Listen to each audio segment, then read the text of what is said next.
Hello everyone, welcome back to Operation Hats. It is January 1944. I think I said the date wrong in the last video, but that's fixed now. It is Japan's turn. Quickly, we have one slight correction. I've already fixed the income for this. You can't blitz into mountains, so the Soviet armor will have to wait till next turn to take northern Norway. I already reset the income. We'll go subtract one from the Russians shortly as well. The Soviets built a fort, which should be in this stage, and he needs to say where it goes on the map. I believe he mentioned Kiev, so I'm going to stick that there for the moment. And if he wants to change that, I'll make a note in the video description. So there's a fort under construction in Kiev. I don't know why he's the one getting scared of attack right now, but that's the way it is. Moving on to purchases for Japan. Our tech rolls I did in the Discord chat because I'm on stage 3 for both of them, and both of them failed. So no longer in Jarcraft today. Does make my buy a little bit easier because I don't have to count for improved factories. So we're gonna do 4 more stages of heavy battleship. So these first 2 were on stage 2. They're gonna move 3. They're gonna move to stage 2, and these next 2 were on stage 2. We will complete them this turn, and I'll move that once I go over the numbers. 2 destroyers, 2 marines, 1 anti-aircraft gun for Italy, 1 transport for Germany, marked by this guy, 1 artillery, 2 infantry, and a fighter. This we get a -4, 5, 6, 7, which is this 4 and this +3. So that is that. All comes out nice and even. So we're gonna just quickly reset these. These guys are here. And this is all here, and this is not a Japanese transport. There we go. So, moving on to attacks. First, we're gonna make 4 or 5-star general really wish he had spent some more time counting out spaces, because from Korea we can move 1, 2, 3, 4, 5, 6, 7 back to Central Mongolia and drop off this airborne in Novosibirsk, which cuts the Soviets' currently only victory objective. Sorry, I kind of had to do it. As well, we're going to send 1 infantry that I forgot to put up in the circle here to Angara to cut the railway, so he can't rail out of here, as well as moving these guys from West Manchuria to Chita. So that is 1, 2, 3 walk-ons, and a total of +4 for the Japanese and -4 for the Soviets.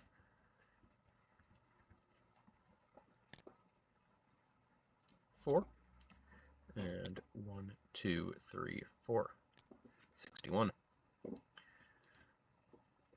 With that over with, we're going to move on to the next combat move, which is just a walk-on into Shinsi. And we will take that. Probably should have counted that at the same point. These 2 submarines are going to convoy right over here. And then the big one is we are attacking Midway with pretty much the entire force. Second Fleet moves up here, as do all these. These planes are going to all attack the land, and along with these 4 militia, sorry, not militia, marines, transported by 4 destroyers. The screening force is these 4 destroyers, these 2 light cruisers, and these 2 torpedo destroyers. These planes are also attacking the land. MP7 did say he wanted to fight, so we'll get 1 round of combat before all these subs have to submerge. I think he's hoping to target select a light cruiser, because that'll make his counterattack, if he chooses to make one, a little bit easier. And I'm hoping to just kill all the submarines. This destroyer from Japan is also going to come over and drop a marine off. This other destroyer from Japan is going to go 1, 2, 3 to Atu and drop a marine off, and we'll take that. There's another Japanese rondel. There we go. Non-combat, non-combat. These guys are all staying put. Alright, I think that's all the combat movements. We'll go ahead and count that 2 CCP IPP real fast. So CCP are down to 0. Japan goes up 62 and 63. Hello, USA. Alright, time for the actual dice rolling. Gonna come over here. There should be dice up here. There we go. We're gonna come over here and keep trying to take some money off the British. It's not gonna ever work, but hey, it stops them from getting $2. So those, and then I need an ASW dice. Take a blue one. Alright, so brown is the UK, red is Japan, and the D6, it's not the D6, the D12 is the ASW shot. They have a +3, +3, I have a +2, I have a +1. That was a horrible lag spike. No dice, missed. +1 is 7, +3 is 8, yeah, not happening. Second sub. Okay, that's 4 and 4, and a 7. So nothing there either. Oh well, it's worth a shot. Alright, moving on to our next battle. We have this one. I'm going to go ahead and actually drag the Japanese fleet marker up from here. And I don't know if you can see it on the recording, but Fox Journal just messaged that indeed Kiev is the correct placement for the fort. So, here, let me quickly close Discord so it doesn't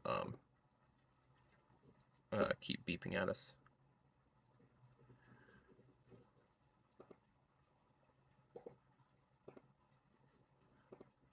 There we go. I don't want Jinx to send some top secret response to one of our strategy discussions and that flash on the whole screen. That would not be very useful. All right, 5 normal submarines for the Americans and 2 coastal subs, which will be brown.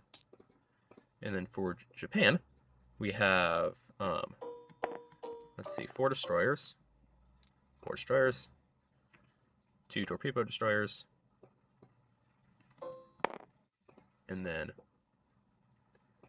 2 light cruisers.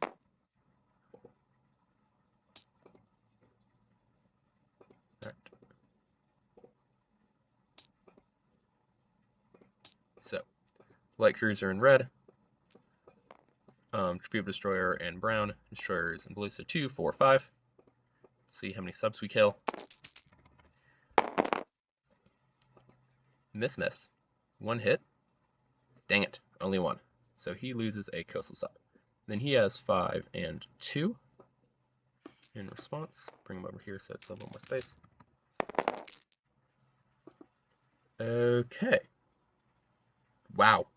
Okay. 2 hits. Yikes. Well, they all have to submerge, so we get past the screening force, but we're going to lose 2 torpedo destroyers. And he only lost a coastal sub. Darn. That hurts. Should have maybe put some of the extra bombarding ships in the screening force there. Because I think I have too many. But we've got 5 going in, and so yeah, we have 5 cruisers. Yep, we had an extra cruiser. Oh well. So, for heavy cruisers and a battle cruiser, bombarding, let's get this over with quick. Oh, I think I just launched a militia. Nope, that's a 2. Dang it. Oh well. So, moving on to the planes, there is 3 tacticals and 3 fighters. So, tacticals will be in blue, fighters will be in brown. Oh, another tactical. Fighters in brown. Alright, very dead militia.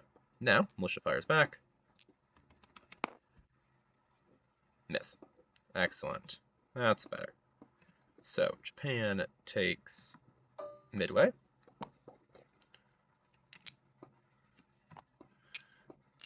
All these guys go back to the carriers. And these, dang it, moved the marker off wake.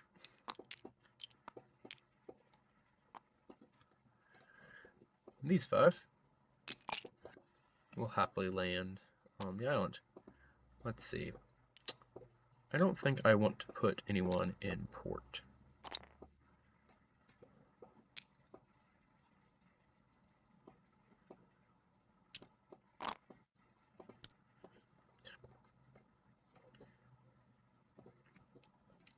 Yeah, I don't think anyone's going in port.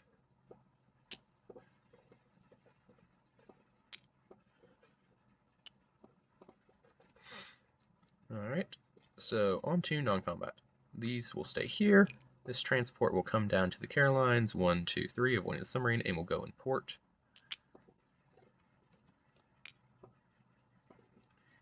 And take these two.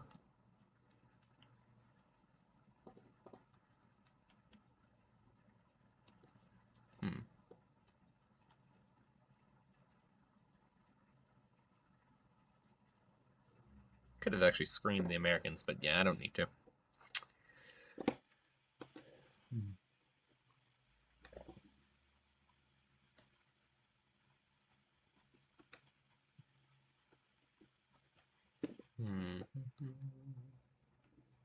Alright, those guys are down there.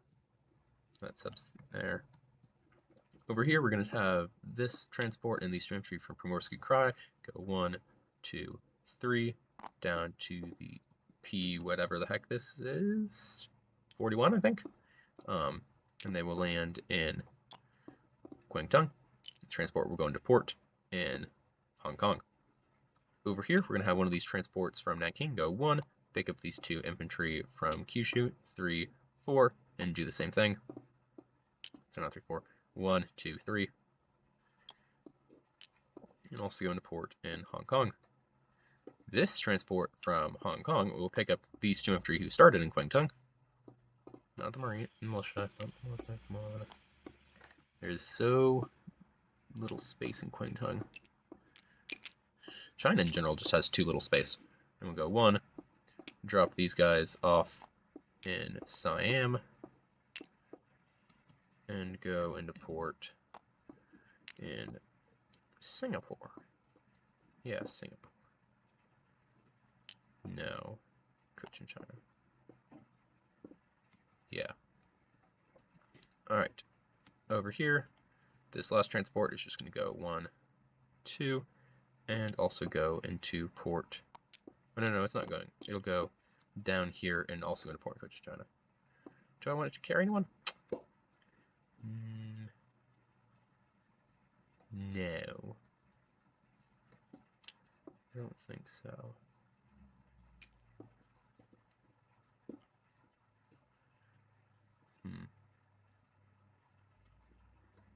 Actually, perhaps.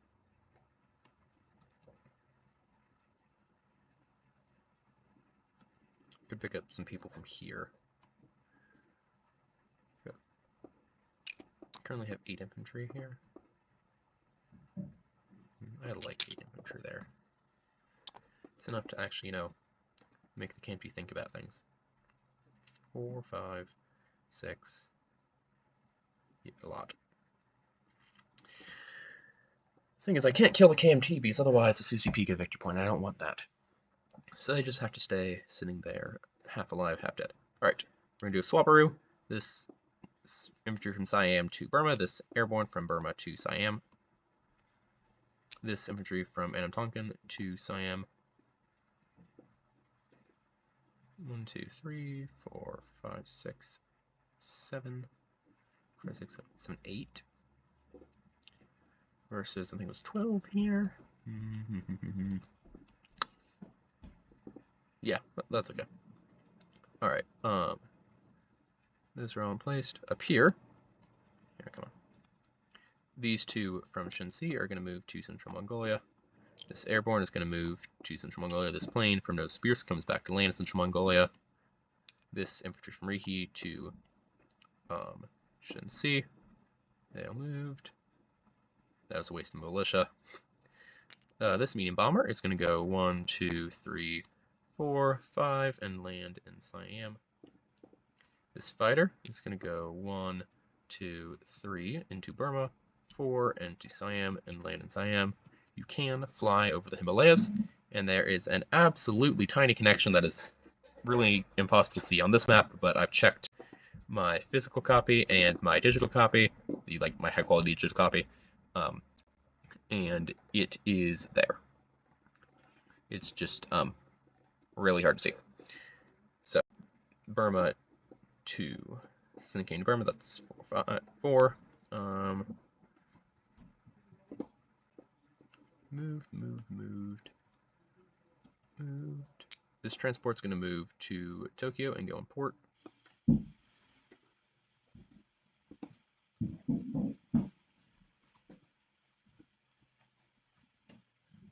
Oh, this one, seaplane, is going to move to Okinawa. The hope is that we get long-range aircraft, and so we get 3 off this seaplane hangar, but don't know if that's going to happen. We got a 50-50 chance, though. Alright. That's all of that. I need to clean up Burma after this is over.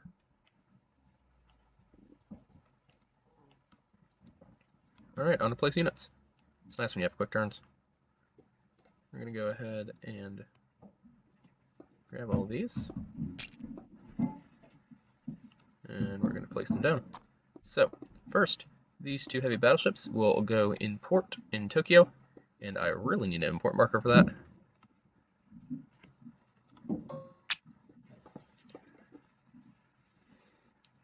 You forget how absolutely massive these sculpts are until you put them on the board and realize they're bigger than most land zones.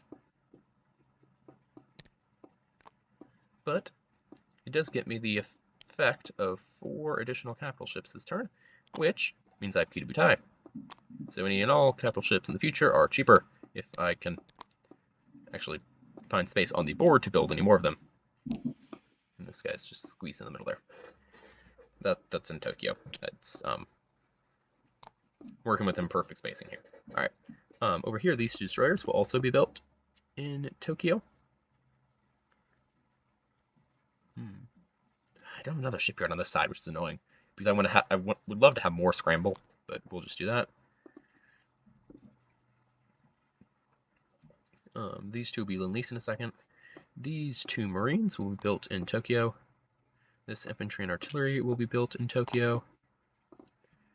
This infantry will be built in, I keep trying to say Hanoi, but it's Annam-Tonkin. This fighter will be built in Siam. And then these 2 will be leased out of Kyushu, just across the ocean, around the bottom of South America, up through here, and then unfortunately they have to pass this coast sub, so we're going to roll interdiction. The US is very effective at cutting the lend-lease to Japan, from Japan to Germany this turn. I was hopeful that I could actually lend-lease via Eastern Anatolia if the Germans captured it, but it turns out that there's a absolutely tiny little river border here, so we would need to control Syria. So, oh well, good job, US. So I need to grab some D6, not 6s, D12s.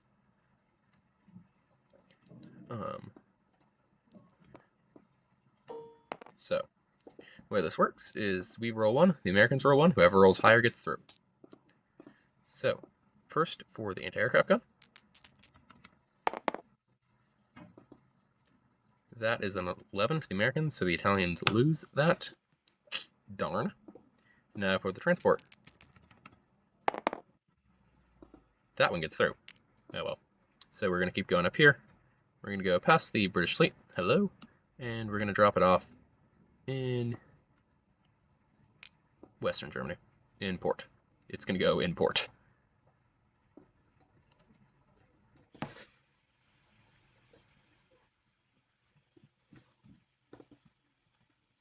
Alright.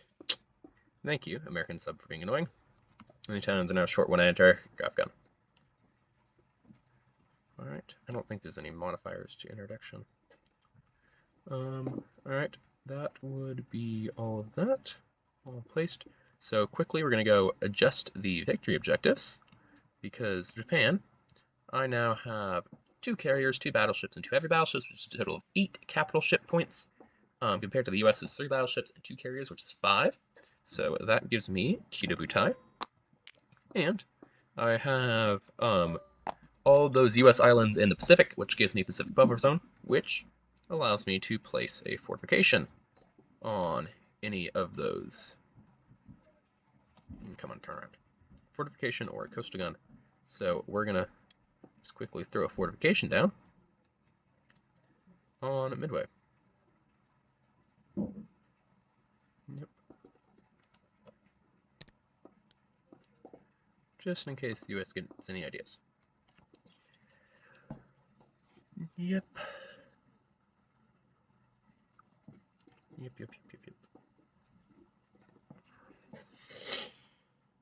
Alright. That is that. I don't think there's anything else I get for victory objective bonuses. Some victory objective bonuses are really good, like this one, or Kibutai, and some are just not, like access to resources. Alright. I don't think I've ever used the extra rail move, because just your transports are so much more useful.